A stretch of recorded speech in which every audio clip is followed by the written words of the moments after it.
एक लड़की होने पर दर्द भरी कहानी। यह कहानी आपको जरूर सुननी चाहिए। बात एक गांव की है जहां पर एक लड़की रहती थी। उसका पढ़ाई करने में भी मन लगता था। वे दो बहनें और उन दोनों बहनों से एक छोटा उनका भाई था। लेकिन उसके माता पिता को तो बस एक ही डर हमेशा लगा रहता कि कल कदेत कोई लड़की के साथ कुछ गलत न हो जाए। इसी डर के कारण उसके माता पिता और उसकी बुआ ने मिलकर जल्दी जल्दी में उस लड़की की शादी कर दी। जिस लड़के के साथ उसकी शादी हुई वह उससे 10 साल बड़ा था। उसे उसके बारे में काफी कुछ बताया गया था कि इसके पास तो काफी पैसे हैं, तू शादी के बाद मौज करेगी। अब शादी के बाद जो सभी लड़कियों के साथ होता है, ऐसा ही उस लड़की ने भी सोचा था कि तेरे साथ भी ऐसा ही होगा।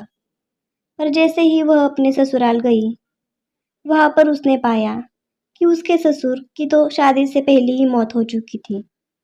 अब केवल उसके घर में उसकी सास और उसका पति रहते थे। लड़की के घर वालों ने ये सोच के शादी की थी, हमारी लड़की आराम से मजे में रहेगी। लड़की के माता पिता ने ब्याज पर भी पैसे लेकर उसकी शादी में बढ़ चढ़ कर खर्च किया। पर उन्हें क्या पता था कि उन्होंने अपनी लड़की को दहेजी घर में बेच दिया था। अब तो दहेज कहानी शुरू होनी थी। शादी के 10 ही दिन बाद उसकी सास और पति ने उस लड़की को कहा कि मेरी सरकारी नौकरी लग गई है, जा तू अपने घर से 70,000 रुपए ला के दे।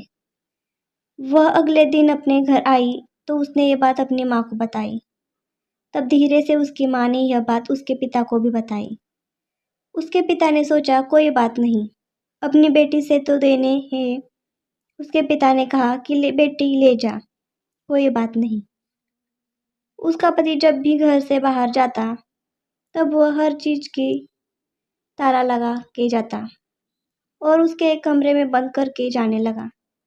वह जब भी कुछ बात करती तो तभी वह उसकी पिटाई भी कर देता, जिसके कारण वह डरती नहीं बोलती थी। और न ही उसे कभी फोन मिलता कि वह अपने घर वालों से तो बात कर ले। जब भी वह कहती तो उसे यही बात सुनने को मिलती कि मेरे फोन में पैसे नहीं है। अभी उसकी शादी को 6 महीने हो चुके थे। तो एक दिन उसकी लड़की के पिता उसके गांव से कहीं जा रहा था, तो उसने सोचा क्यों ना अपनी बेटी से मिलता चलूं। तो तब उसे सच्चाई का पता चला। तो वह उसी समय अपनी बेटी की यह दशा देखकर रोता हुए उसे वापस अपने घर ले आया। अब वह लड़की अपने माता पिता के पास रहकर 12वीं क्लास में पढ़ाई के साथ साथ कंप्यूटर भी सीख रही है और अपनी पिछली जिंदगी को भूलने की कोशिश करती है।